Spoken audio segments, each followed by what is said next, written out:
Jadi salah satu fungsi belajar sirah adalah kita bisa membedakan antara mana sisi Nabi Muhammad sebagai Nabi dan mana sisi Nabi sebagai manusia. Walaupun nanti ada yang kita ragu-ragu ini Nabi atau manusia dan manusia, tapi paling nggak kita bisa bedakan mana yang Nabi manusia secara umum.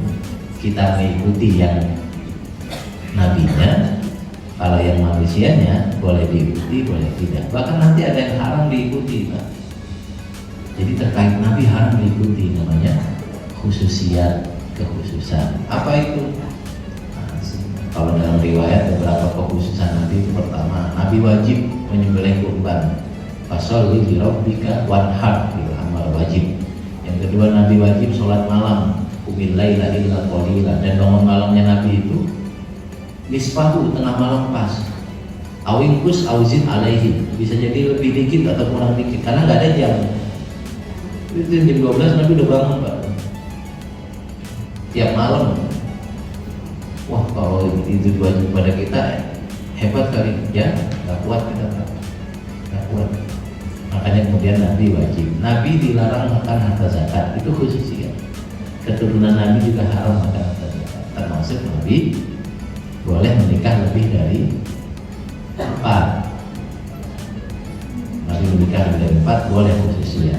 Nah itu nggak bisa diikuti Pak yang khusus ya. Jadi dalam sisi Nabi ada sisi kenabiannya diikuti, ada sisi kemanusiaannya boleh diikuti boleh tidak, ada sisi yang khususiatnya Nabi yang nggak boleh diikuti. Nah ini juga perlu dipelajari sehingga kita bisa bedakan.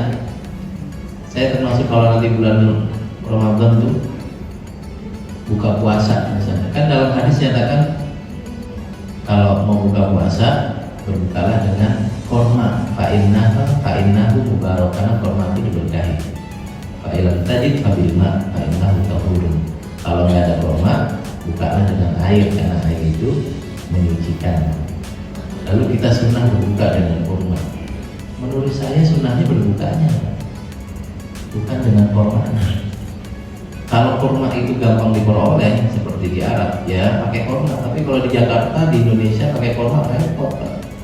Pakai gorengan kita ini. Ya, tapi kalau ada yang mau beli kurma silakan. Tapi kalau kemudian dianggap jadi sunnah, kita yang berat. Ada 200 juta orang, misalnya 40%-nya berpuasa, berarti ada 40 juta orang. Lalu ketika berbuka pakai kurma, kita butuh berapa juta ton kurma itu? Berbuka bulan Ramadan.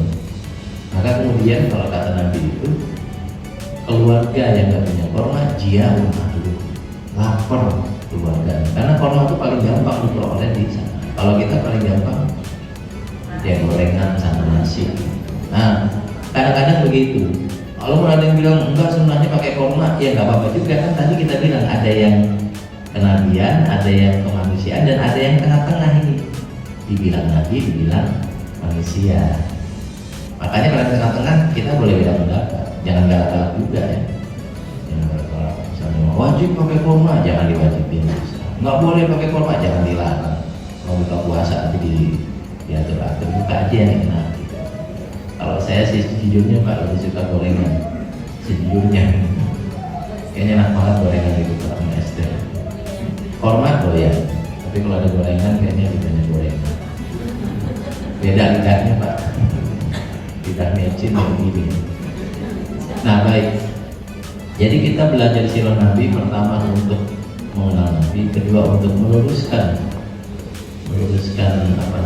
cerita Nabi yang banyak yang ahistoris, tidak sesuai sejarah. Yang ketiga, kita bisa membedakan mana yang dari Nabi kita ikuti sebagai kenabian dan mana yang boleh diikuti boleh tidak sebagai kemanusiaan.